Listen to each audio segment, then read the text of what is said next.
Jangan lupa subscribe di YouTube channel Metro TV News dan juga nyalakan notifikasinya.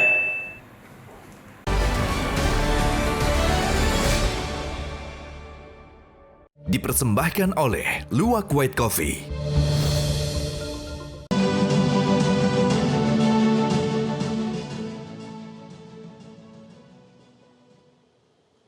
Oh, enaknya kopi saya ini.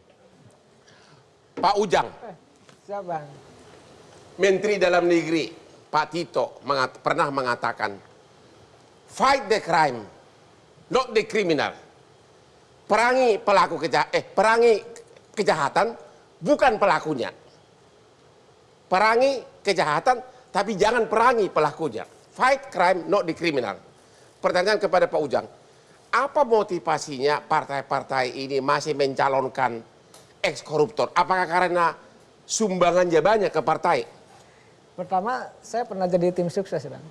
Kenapa? Pernah jadi tim sukses. Iya, Jadi gimana, pernah Pak? juga ikut dengan senior di partai politik. Jadi saya tahu persis kenapa partai politik masih menggunakan atau memanfaatkan napi ex-koruptor untuk bisa menjadi calon. Apa itu, Pak? Rahasianya. Pertama, memang punya sumber kekuatan finansial. Ini? Ya, yang besar. Oke. Yang kedua, punya jaringan yang kuat. Jaringan yang kuat. Ya, jelas. Jadi di Ya. bawah itu punya jaringan kekuatan yang luar biasa. Ya. Saya punya cerita kemarin, Bang. Saya ketemu dengan salah satu ex-napi juga. Ya. Bahkan sudah ditelepon oleh ketua pemenangan pemilu salah satu partai untuk bisa mencalonkan kembali. Wow. Jadi ini kan saya melihatnya bahwa aturannya memang memungkinkan, membolehkan.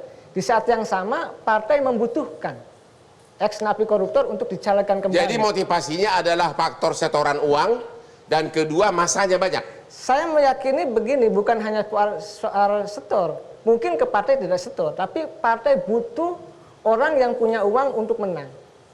Kan gini, konstruksi politik kita nih, Bang, mohon maaf ya. Ya. Saya pernah jadi tim sukses, tahu persis. Tolong kalau nanti bisa Bapak pernah tim sukses? bisa dibantah saya, Bang Masinton gitu ya. Ya. Konstruksi pemilu kita ini banyak diwarnai oleh money politik. Ya. Nah, partai politik itu biasanya, mohon maaf, menyiapkan misalkan 500.000 amplop, 800.000 amplop itu di hari H untuk bisa memenangkan masing-masing calegnya itu. Berapa ratus ribu amplop? Saya kasih 500.000 amplop ada Itu dibagi kepada pemilih. Lalu pemilih ada yang itu apa? Ditungguin di jalan atau bagaimana? menggunakan yang namanya tim pemenangan berbasis TPS. Artinya begitu menjelang TPS pada dikasih duit gitu? Ya, ada nanti ada pola yang memang nanti timnya itu dilatih. Itu serangan pajar bukan sama? Ya, makanya nanti saya punya riset nih, Mas. Saya punya riset, punya temuan yang saya sudah jelaskan juga di banyak televisi termasuk dari beliau. Ini saya penting saya lakukan. Kenapa? Karena memang ini yang membuat pemilih kita diwarnai oleh hal-hal seperti tadi. Ya. Nah, bahwa mantan ex-napi koruptor masih dibutuhkan oleh partai politik. Karena memang polanya seperti itu. Maka saya jelaskan dulu, Bang. 2019 yang lalu ada anggota DPR, ya, lalu ingin mencalonkan kembali dan ditangkap dengan 400.000 amplop. Kan begitu. Itu 2019. 400.000 amplop? Iya, saya tidak sebutkan. Sudah dijelaskan, sudah di televisi sudah banyak. Saya tidak sebutkan partainya apa dan siapa orangnya. Itu fakta dan kenyataan bahwa pola itu terjadi. Oleh karena itu saya meyakini kalau partai masih membutuhkan ex-napi koruptor untuk bisa memenangkan pertarungan di dapilnya itu. Karena saya punya keyakinan, ini senior banyak yang mohon maaf, saya banyak ketemu di Sukamiskin juga dengan senior saya yang ex-napi gitu. Bapak banyak seniornya ex-koruptor juga ya? Ya, saya punya senior memang bergaul dengan berbagai macam Dan kalangan. Bapak juga pernah tim pemenangan pemilu? Ya, saya punya Bapak ikut menghitung amplopnya atau gimana? Ya, saya tidak mau jelaskan, nanti. Tapi ikut waktu itu Bapak? Ya, karena ketua tim ya saya tahu persis. Jadi Bapak bagaimana. ikut yang berapa ratus amplop yang Bapak waktu itu kumpulkan? Saya tidak, begini saja, yang jelas itu ada yang 5.000 amplop, ada yang 800.000 amplop, dan pengakuan dari semua yang ada di partai itu mengatakan pokoknya semua siapkan amplop itu, kita bertarung dengan itu. Wow. Dan kemarin tidak lama 2 bulan yang lalu saya ketemu dengan ketua umum partai politik. Saya tidak jelaskan siapa. Ini jelaskan kenapa saya harus terbuka dan objektif, menjadi bahan pembelajaran kita semua. Bahwa memang partai itu menyiapkan juga. Nanti di dapil ini katanya akan kita bantu satu orang 22,5 miliar. Untuk satu orang. Kira-kira untuk pemilu 2024, kira-kira prediksi Bapak bakal berapa banyak ex-koruptor yang akan maju? Terutama di DPR. Kalau aturannya sangat jelas membolehkan tadi, Ya. tidak ada yang melarang semakin banyak. Karena memang Semakin tadi, banyak karena semakin memang banyak. aturan memungkinkan. Karena saya sudah bertemu dengan beberapa orang tadi, senior-senior itu, yang mengatakan bahwa memang akan maju dan diperintah partainya untuk memenangkan di dapil itu. Apakah kalau dia mengumumkan bahwa saya ex-koruptor di koran sebagaimana aturan KPU, apakah itu akan mempengaruhi? Bang, kita ini sudah permisif terhadap korupsi. Sudah permisif terhadap korupsi. Loh, saya begini, Artinya bagi rakyat itu sudah nggak dianggap hal yang tabu. saya pernah menjelaskan riset saya tentang money politik. Temuan-temuan saya di radio, di RRI Ya. bahkan, dan itu interaktif dengan seluruh rakyat Indonesia. Ya. Saya terima telepon, saya jawab. Tidak ada satupun yang membantah terkait dengan money politik itu. Mereka mengatakan, yes Pak Ujang, iya kami menerima, iya. Itu yang disampaikan Pak Ujang benar. Dan masyarakat malah kagum sama koruptor yang hartanya banyak, Saya begitu tidak kan? tahu, faktanya seperti itu. Oleh karena itu, ini pembelajaran ya, moral etik yang harus kita bangun. Oleh karena itu, ini bagi Bawaslu, bagi KPU, bagi partai Bagi apa? politik, Bawaslu kan harus mengawasi. Bagi apa mereka? Bawaslu mengawasi, jangan sampai terjadi money politik itu. Bawaslu ikut dikasih duit nggak? Ya, dulu begini. Dulu Saya gimana? tidak mau sebutkan, Bang. Biasanya jago-jago itu pemainnya, jago-jago di dapil itu. Ya. Mereka ada indeksnya, Bang. Gini, main politik itu begini, harus A sampai Z.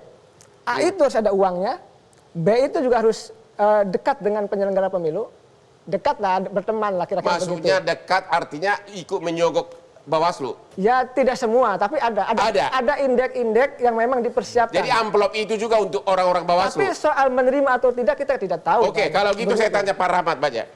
Tadi terang-terangan beliau mengatakan bahwa ada yang bawa sampai 400.000 amplop, bahkan orang Bawaslu pun yang di lapangan juga kebagian amplopnya. Tanggapan Bapak gimana? Pertama, Bang, kita harus tidak gebiah-uyah menganggap semua masyarakat menerima. Ya. Contoh masyarakat perumahan. Saya yakin masyarakat perumahan tidak pernah menerima. Yakin betul. Kenapa? Saya hidup di perumahan, tidak pernah ada sedikit pun ngobrol ketua RT, ketua RW tentang hal tersebut. Masyarakat pedesaan, sebagian masyarakat pedesaan kita juga demikian.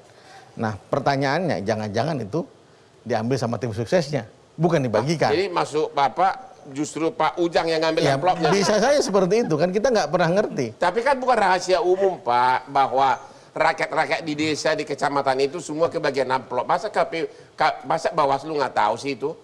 Pertama, yang kita tangkap itu adalah yang menyebarkannya. Ya. Yang susah itu mencapai siapa yang jadi bohirnya ini siapa. Itu yang keputus. Dalam sejarah Bawaslu sudah berapa kali terjadi penangkapan terhadap pembagian amplop? Kasus 380 putusan pengadilan tahun 2019 itu sekitar 80 sampai 100 perkara tentang money politik. Dan berapa orang yang divonis bersalah? Hampir seluruhnya divonis bersalah. Divonis bersalah? Iya. Itu 80 dibandingkan dengan yang di lapangan ada ribuan kasus begitu? Yang namanya kejahatan itu kadang kan ditangkap di puncak gunung es, Bang. Hampir semua seperti itu. Ya. Jadi permasalahannya itu bukan masalah penangkapannya. Namanya pidana itu namanya kan ultimum remedium. Yang penting adalah pencegahannya. Sudah banyak programnya teman-teman KPU, teman-temannya Bawaslu untuk mengangkat masyarakat desa untuk kemudian tidak menerima politik uang. Kalau seperti dugaannya Pak Ujang, hampir seluruhnya masyarakat kita, negara kita pasti hancur. Yakin saya, Pak. Ya, gimana Pak? Katanya, Hancur ya negara kita. Saya riset, saya jelaskan. Saya riset dan itu juga pengakuan dari riset hasil penelitian riset saya dari begini, universitas. No, saya mau tanya, ini masalah politik uang atau masalah nanti ada uang transport dan uang makan? Oh, beda. Yang kemudian, beda. Bapak, politik uang ya, bukan uang transport. Ya jelas, kalau transport jelas. Ya. Mereka kami misalkan datang tim sukses kita kasih uang 50.000 untuk bensin itu uang transport. Ya. Berbeda, ini adalah pola yang memang tersusun sistematis dan masif tadi. Biasanya PSL. satu amplop berapa duit Pak? Ya variatif. Kira-kira yang Anda dia sendiri berapa duit? Waktu riset itu saya katakan di riset itu berapa yang dibutuhkan, ada yang jawab 20.000, 50.000, 100.000, macam-macam. Ya. Jadi saya ini pendekatannya pendekatan ilmiah, tidak mengarang. Dan saya juga pernah jadi tim sukses, saya tahu persis. Waktu Bapak sebagai tim sukses melihat langsung. Ya langsung. Dan Bang. Bapak ikut sebagai pelaku. Ya gimana Kenapa lagi? tidak melapor kepada Bawaslu Bapak juga ikut sebagai pertanyaannya? pelaku. Ya saya begini, karena tim sukses. Nggak, jawab dulu. Bapak juga ikut sebagai Saya pelaku. tidak bisa jawab. Kalau itu. Mengkoordinir pembagian amplop ini. Yang jelas saya tahu persis polanya seperti apa, amplopnya berapa, dan itu juga terjadi di banyak partai politik. Nah, oleh karena itu saya bilang tadi, hasilnya, makanya saya bilang hasilnya, ujungnya, karena begini, partai politik kan kawah di muka kepemimpinan bangsa kan, kalau di hulunya nggak bagus, di hilirnya juga nggak bagus. Makanya kita melihat misalkan anggota DPR banyak yang ditangkap, lalu sama Ya, lain-lain. sebentar. Oke, saya mau tanya dulu Pak Masinton. Anggota DPR banyak yang ditangkap itu 1 tahun ini berapa pertanyaan? Dari 575 anggota DPR, saya nggak bela DPR, Pak. Ya. 575, berapa yang ditangkap? Berapa? Bisa dijawab. Berapa Nah, orang? begini, yang pertama persoalan revisi Undang-Undang KPK juga. Ini sudah berdebat dulu sama Bang Masinton di CNN. Tapi itu selesaikan dulu. Oke, lah, selesai. berapa anggota DPR yang ditangkap? Tadi Bapak mengatakan ada banyak yang ditangkap. Ya kalau sekarang Pak Aziz Samsudin lah, Ya. gitu kan. Lalu berapa? Enggak lebih dari 10 lah, gitu kan. Yang mengenai pemilu ada. Pemilu kalau suap menyuap jarang diselesaikan di karena Oke, kalau pidana. gitu Ini tanya Pak korupsi, Masinton deh. Itu korupsi. Apakah nanti PDP juga akan main politik uang? Dia begini, Bang. Apalagi kan calon legislatif kalian banyak, bahkan ada juga calon presiden juga katanya dari kalian gitu. Iya, jadi kalau politik uang itu yang harus menjadi komitmen bersama Ya. untuk tidak melakukan politik uang. Karena jauh lebih utama adalah pendekatan ke rakyat. Edukasi politik, pendidikan politik, kedekatan ke rakyat, itu yang menjadi Tapi sangat utama. secara kenyataan di lapangan, Ah, apakah idealisme itu jalan atau itu hanya macan ompong doang, itu hanya pura-pura, tapi kenyataannya memang semuanya politik uang. Enggak, selama ini jalan. Jadi begini Bang, contoh ya, tidak semua kalau seperti kami ya, yang pertama itu partai itu memang benar-benar menampakkan kerja-kerja pengorganisiran, kerja-kerja pendampingan, membangun kedekatan ke masyarakat. Ya. Makanya lah partai selalu diupayakan untuk kader-kadernya hadir di tengah-tengah masyarakat dalam situasi apapun. Itu PDI Perjuangan. Nah, Tapi artinya Pak apa, Haji Bang? Samsudin dari partai mana? Golkar. Oh, Golkar ya. Nah, artinya begini, Bang. Bahwa ya politik itu membutuhkan biaya, iya, Ya. ya.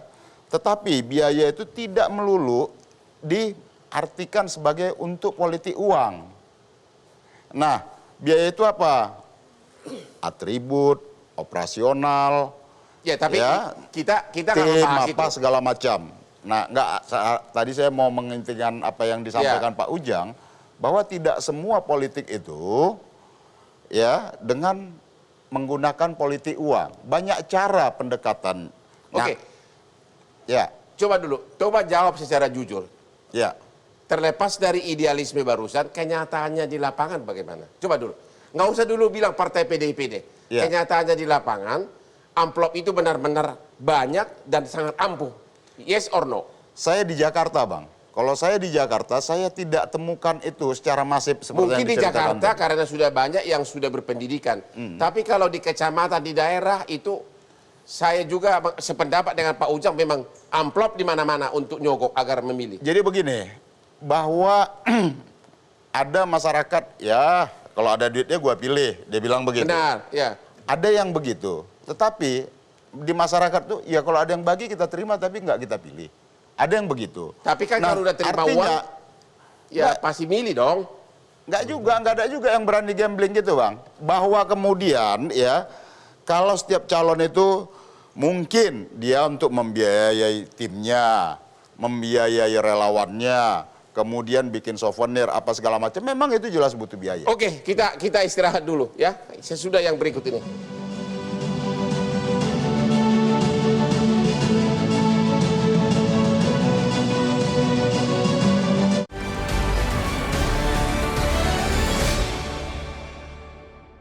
Dipersembahkan oleh Luwak White Coffee.